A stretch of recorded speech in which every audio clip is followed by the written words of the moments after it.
Boleh cerita, Mbak, bagaimana sebenarnya, Mbak, ceritanya awalnya, dulu Oke. sebenarnya kerja di mana, Mbak, sampai akhirnya memilih untuk menjadi fotografer profesional? Kalau nggak salah food photographer, Mbak, ya? Jadi spesialisasinya food. Saya tuh selalu Ya, membayangkan kerja jadi food. food photographer tuh paling enak, karena setiap habis motret pasti makanannya boleh dimakan ya. Benar, benar, benar banget. Silakan, Mbak, gimana? Dulu kerja di mana sebenarnya, Mbak, sebelum memutuskan jadi fotografer? Ah, Oke, Assalamualaikum warahmatullahi wabarakatuh. Aku mulai ya. Apa namanya storytelling mengenai historinya aku. Oke, jadi dulu tuh aku bekerja di British Petroleum, Mas Andri. Pada tahun 2000 berapa ya aku mulai itu 2003 ya kalau nggak salah. Hmm. 2003 aku masuk ke BP.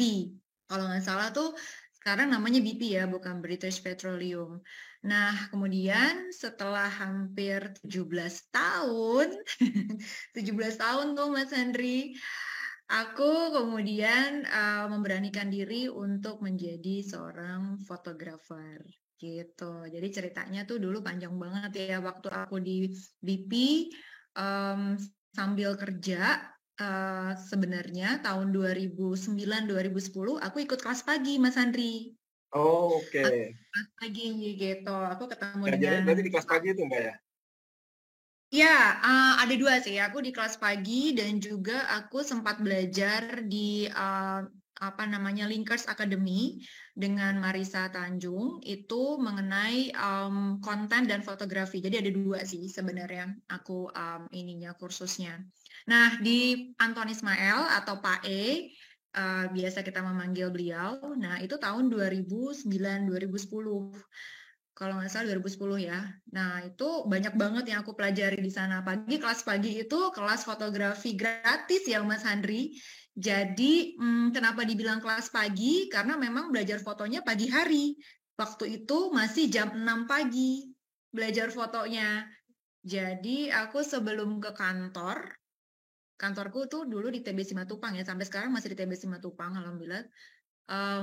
Dari rumahku di Bintaro, kemudian kelas pagi di Fatmawati. Jadi aku jam 6 pagi ke Fatmawati, belajar foto dulu, kemudian jam setengah 8, jam 8 aku langsung cabut ke BP.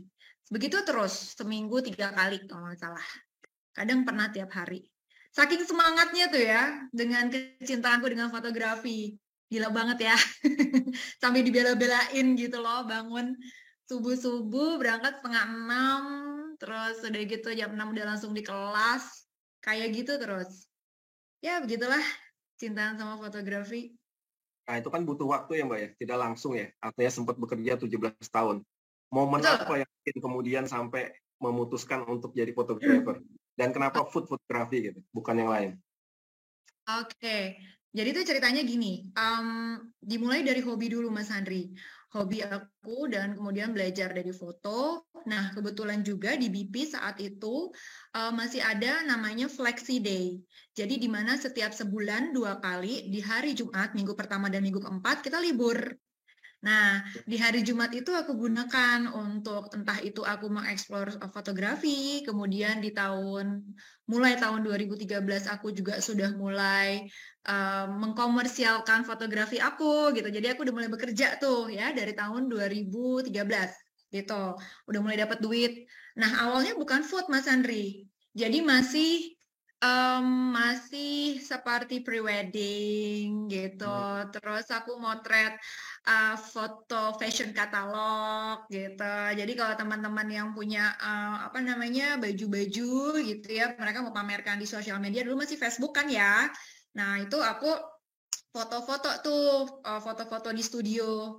Ada salah satu langganan studio fotoku dulu di Jakarta Selatan tuh yang selalu aku setiap hari Jumat tuh ya kalau fleksi aku langsung booking.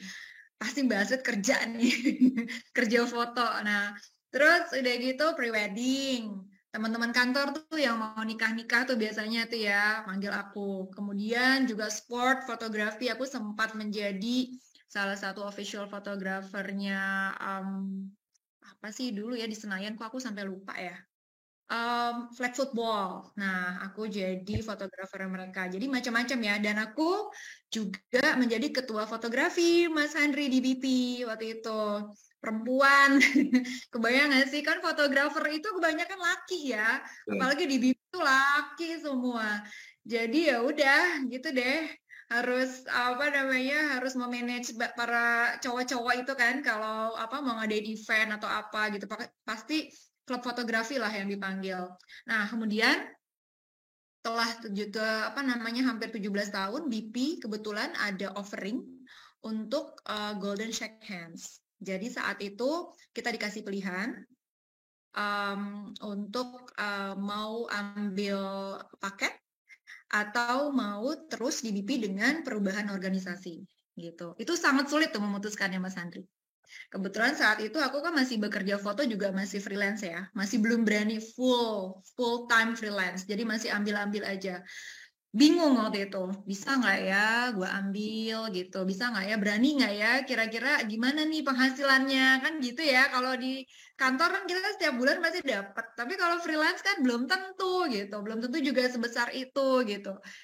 Aduh, gimana setelah berhitung, kemudian juga diskusi dengan keluarga, saya beranikan diri di tahun 2020 awal. 2020 awal, aku akhirnya memutuskan untuk, oke, this is time for me untuk go freelance, dan itu nekat. Jadi modalnya nekat, kemudian modalnya niat, dan modalnya kecintaan sama fotografi. Udah, itu aja. Bismillah aja. Tahun 2020 gitu Mas. 2020 tuh kan kalau nggak salah awal COVID ya. Nah, betul Gimana banget. tuh, Mbak? Malah jadi berkah atau malah jadi masalah itu? Jadi itu kocak banget ceritanya nih ya. Jadi waktu aku menerima Golden Section itu, tahu kan ya, dapat uang nih ceritanya dari BP. Aku udah bermimpi pada saat itu sebelum aku kerja freelance sebagai fotografer, aku mau jalan-jalan dulu gitu. Udah aku belum pernah ke Eropa, pengen banget, bla bla bla, udah merencanakan segala macam gitu. Aku keluar tuh tahu bulan Februari tuh Mas Andri. Udah ada kan COVID ya, tapi kan belum nyampe lah ke Indonesia. Tiba-tiba di Indonesia jebret COVID, semua ditutup, pengen nangis di pojokan, aduh gimana nih gue pengen banget gitu ya keluar negeri pakai duit sendiri gitu kan. Akhirnya sudahlah, memang itu sudah qadarullah ya dari Allah, tapi ternyata tahu nggak sih, itu berkah banget buat aku. Karena pada saat COVID itu semua orang di rumah, bahkan orang-orang banyak banget yang di PHK dan beralih profesi menjadi apa coba? Jualan makanan online. Jual makanan online. Jadi pegawai bank itu banyak banget yang jualan ayam goreng online, cake online, brownies online, bahkan banyak banget saat itu tuh lagi tren banget kopi susu. Semuanya jualan online. Dan mereka membutuhkan apa coba? Foto untuk mereka promosikan kan? Pasti butuh aku kan sebagai fotografernya. Ya sudah. Saat itu juga aku memberanikan diri, dan kebetulan pada saat sebelum aku keluar aku sudah menjadi food photographer ya Mas. Aku lupa tadi mention. Jadi aku sempat jadi food photographer di tahun 2013, memutuskan dari genre yang pre-wed segala macam, akhirnya aku jadi food. Nah, akhirnya keterusan tuh. Aku menggunakan sosial media aku, akun Astrid Febrina Rizal pada saat itu untuk mempromosikan bahwa halo, aku food photographer nih, udah full time freelancer, silahkan. Dan itu tiap hari banget, dan Masya Allah banget, penghasilan yang aku dapatkan itu lebih melebihi dari pada saat aku di BP. Oh. Seperti itu. Tapi kalau nggak salah nih Mbak, aku sempat lihat nih CV-nya Mbak Astrid di LinkedIn ya. Itu sempat kerja lagi ya Mbak ya? Masuk lagi ke kantor lagi ya? Betul. Jadi aku sempat kerja lagi di tahun 2021. Jadi full time selama tahun 2020 itu aku motret terus kan ya di rumah, karena memang COVID kita semua nggak boleh kemana-mana. Itu aku bisa motret sehari itu bisa 3-4 produk, pokoknya banyak banget. Nah terus kemudian tahun 2021 awal, tiba-tiba aku ditelepon nih sama satu temanku di BP dulu gitu, Mbak Astrid, masih kangen kerja kantoran nggak? Pertanyaannya gitu loh ya, bukannya mau kerja apa enggak, tapi karena dia tahu aku tuh udah nyaman banget gitu kan, foto, dia cuma nanya gini, one question, masih kangen nggak lo balik kantor gitu? Terus kan aku pasti menjawab, kangen sih gitu. Bayangin Mas, 17 tahun dengan suasana environment kantor tuh emang nggak bisa terlupakan ya. Ya kan? Maksudnya beda banget ya suasana kantor dengan di rumahnya. Aku cerita aja ya, kalau di kantor kan tiap pagi pasti kita ketemu, terus nggak langsung kerja kan, pasti ngumpul dulu di pantry, gosip-gosip bla bla bla gitu.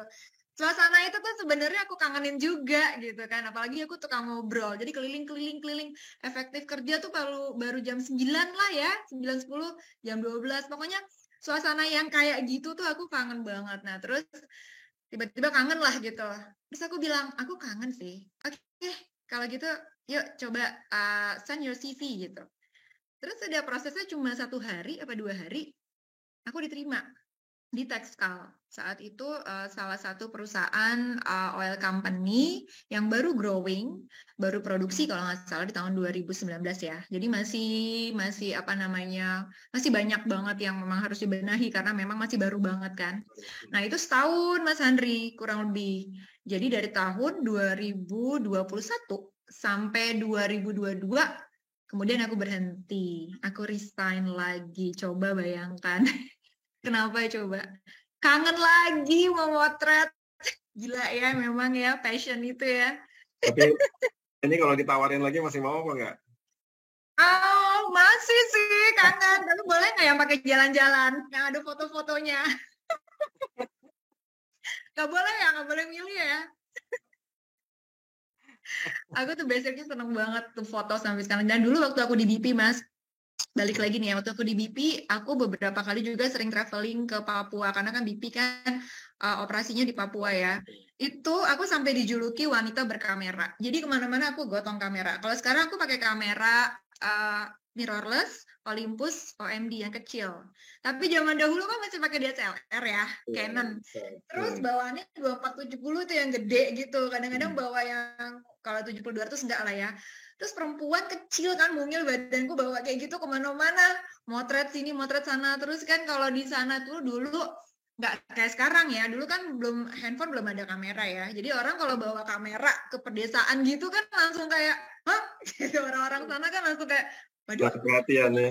Iya, aku mau masuk majalah kah kan gitu ya. Padahal aku cuma foto-foto aja gitu. Dan itu menyenangkan sekali. Aku kangen sih foto-foto human interest gitu. Aku juga dulu suka banget foto human interest Mas Handri karena memang sering foto-foto di daerah operasinya BP gitu. Makanya jadi ketua fotografi dulu karena kemana-mana bawa kamera gitu. Gitu ceritanya. Tapi tadi Mbak Astrid belum terjawab kayaknya. Kenapa kemudian memilih food fotografi daripada human interest dan lain-lain yang sudah dicoba semua tadi? Benar-benar. Aku memilih food fotografi itu karena memang simple banget sebenarnya pemikirannya. Aku suka keliling-keliling coffee shop dulu. Aku sama ngopi. Sekarang udah nggak bisa ngopi ya karena asam lambung. Dulu aku sering banget keliling coffee shop dan coffee shop belum semenjamur sekarang kan ya. Nah, aku belajar motret kopi dulu. Kok kayaknya lucu gitu ya, setiap aku coffee hopping, aku motret. Dan zaman dahulu, karena coffee shop itu masih sedikit, aku suka digratisin kopi sama baristanya, karena aku suka tukeran engagement gitu. Jadi kalau misalnya, kamu nanti aku masukin Instagram ya, mau nggak? Oke, kopinya gratis ya, kayak gitu. Akhirnya lucu tuh ya, jadi bagus foto-fotonya, mereka suka. Terus akhirnya aku berpikir, enak juga ya motret makanan, dibandingkan kalau aku motret landscaping. Kalau landscaping atau human interest butuh waktu karena harus jalan ya kan, butuh biaya gitu ya. Tapi kalau ke coffee shop enak banget ya dapat kopi gratis gitu. Simple banget kan? Kopi gratis terus cuma motret doang gitu loh. Cuma motret doang, fotonya bagus terus gue dapat kopi gratis. Coba semurah itu ya pemikiran aku zaman dahulu. Tapi akhirnya dari motret kopi itu aku akhirnya mempelajari juga beberapa hal mengenai food dan itu ternyata tidak mudah memotret food. Tapi aku suka gitu karena gini, beda banget ya sama motret fashion. Kalau motret fashion orang itu bisa kita atur pose-nya, misalnya suruh chin up atau seperti apa. Stylingnya itu dari orang itu sendiri ya. Kita yang suruh. Tapi kalau foto makanan tidak. Itu kan benda mati ya. Jadi kita harus belajar juga untuk styling. styling makanan, komposisi makanan, dan itu memang butuh keterampilan, skill, dan exercise gitu. Jadi challenge itu yang akhirnya membuat aku cinta, dan kecintaan sama fotokopi dan makanan itu akhirnya aku memilih menjadi food photographer gitu, Mas. Dan tantangannya pasti bagaimana membuat makanan itu menarik ya, tempting, Betul, bikin betul, orang karena pengen cobain gitu ya. benar, karena tujuan dari food photography kan itu ya, orang yang melihat foto itu akhirnya tergugah untuk mencoba. Nah, itu tujuan dari food sebenarnya. Kalau dia udah ngiler, tiba-tiba Mas Handri misalnya pasang foto makanan di Instagram, terus ada yang komen, gila gue ngiler banget. Nah, itu berarti food Hasil fotografinya ya. udah jalan tuh, Mas. Iya. Ini menarik nih, Mbak. Tapi saya yakin teman-teman yang hadir di sini pengen lihat nih. Mungkin bisa share foto-foto portfolionya Mbak Astrid, bisa diceritakan proses membuat Oke, foto-foto tersebut. Silakan Mbak Astrid. boleh.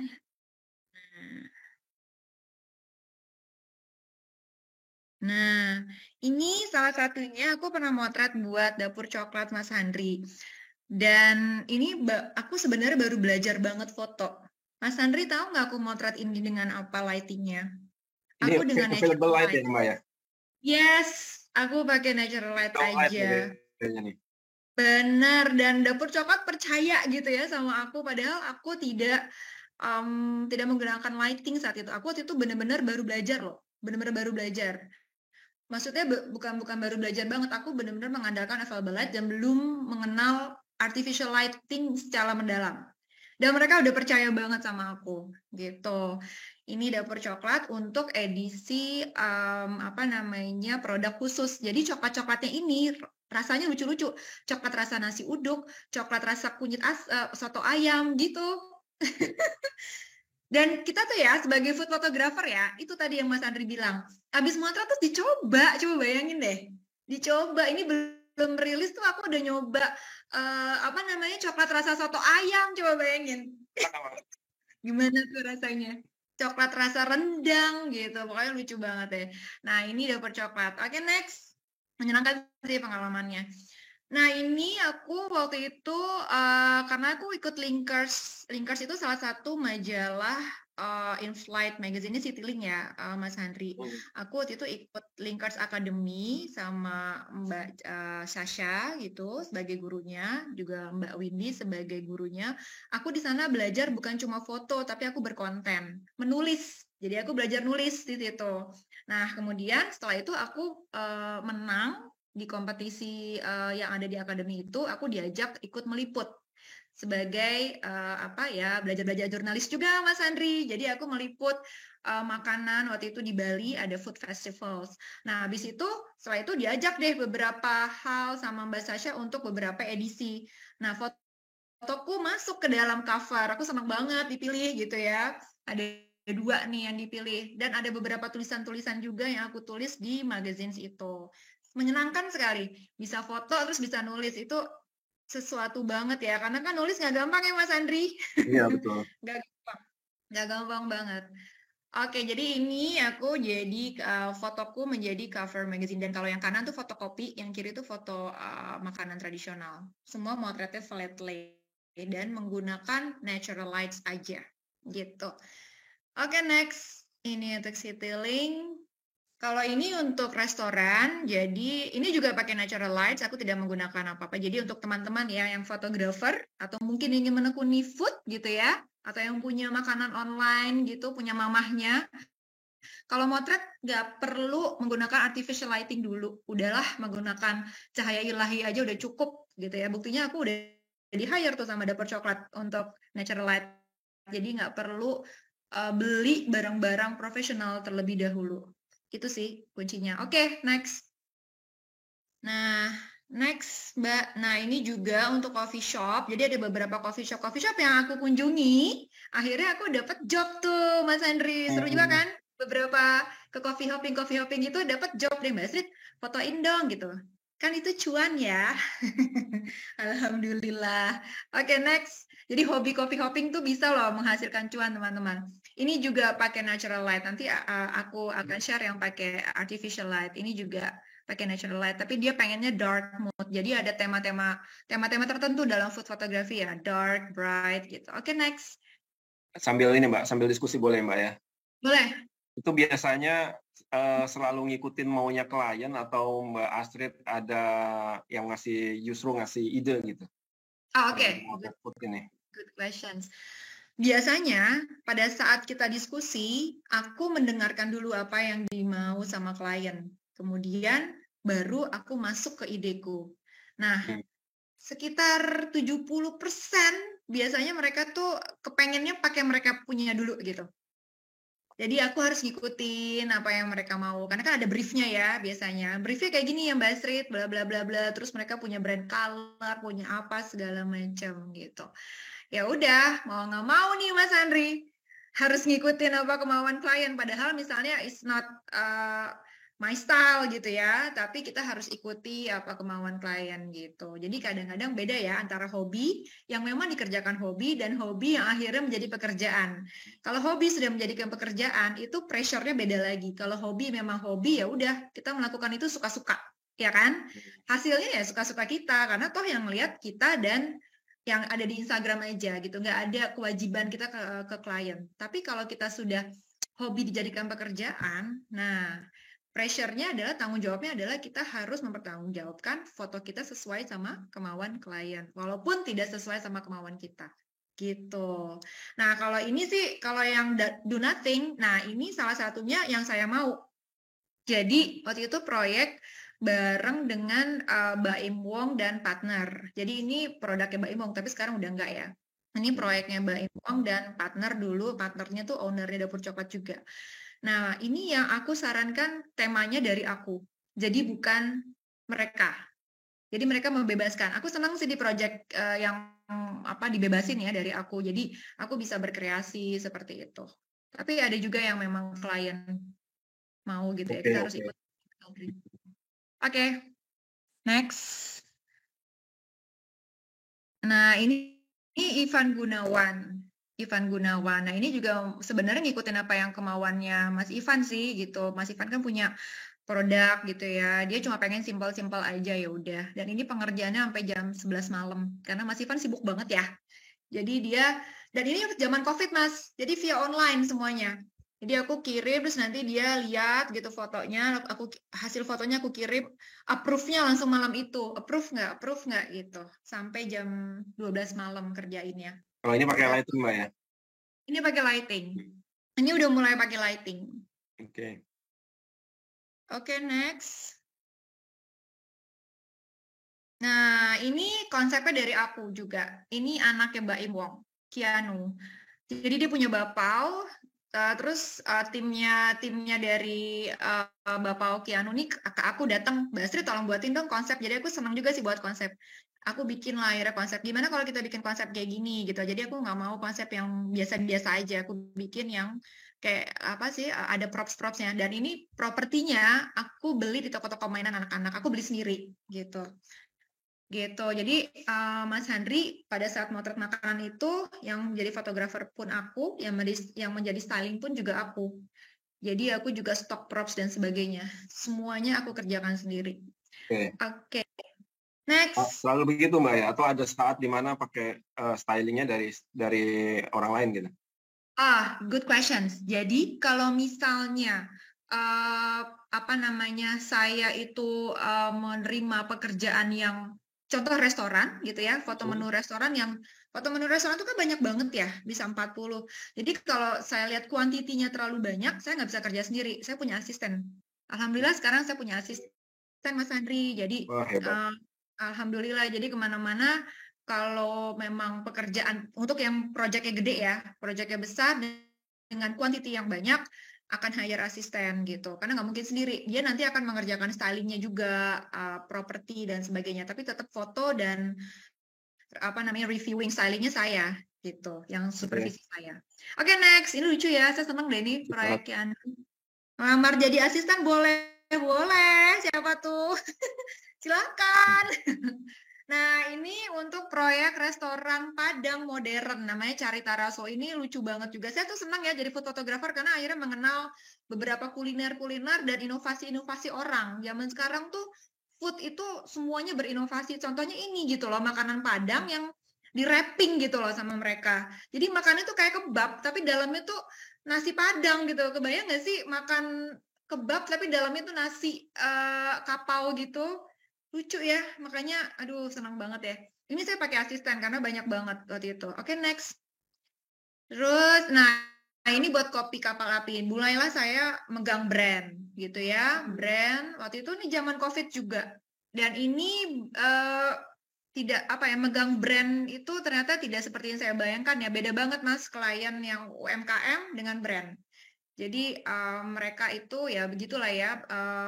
Berbeda sistemnya, berbeda permintaannya. Terkadang yang brand seperti ini kan simpel banget ya fotonya ya, cuma kotak gitu dan sebagainya, nggak terlalu banyak props, tapi susah.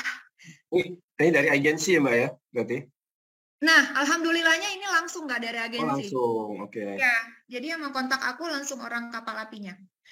Oke, next. Nah ini untuk Sania, kalau ini agensi. Sania untuk, jadi ini saya disuruh masak sendiri. Nah ini lebih seru nih, saya suruh masak sendiri, saya suruh bikin resepnya, bla bla bla. Seru deh. Padahal saya nggak gitu bisa masak ya. Nah karena saya jadi food photographer, masak deh akhirnya, coba bayangkan. Aduh. Hikmahnya banyak Next. ya. Iya, jadi hikmahnya banyak. Nah ini untuk Duralex, dia kayak semacam produk gitu ya. Aku juga foto produk juga sih, bukan makanan aja. Jadi ada beberapa produk tapi belum banyak. Ini untuk produk-produk keramik gitu. Ini bisa ditemukan sih biasanya di mall atau di mana-mana Duralex ini. Oke, next. Nah ini foto hotel Grand Mercure. Jadi aku motret untuk foto menu. Jadi demikian apa ya? Kebayangkan tadi ya portfolio aku dari mulai yang dapur coklat hanya dengan natural light aja gitu. Kemudian berevolusi, akhirnya aku punya artificial light, dapat deh klien yang seperti Grand Mercure ini.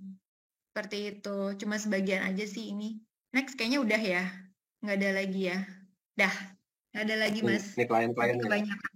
Baik, terima Iya. kasih Mbak Astrid, luar biasa ya. Senang sekali nih Alhamdulillah. foto-fotonya. Jadi pengen sekali.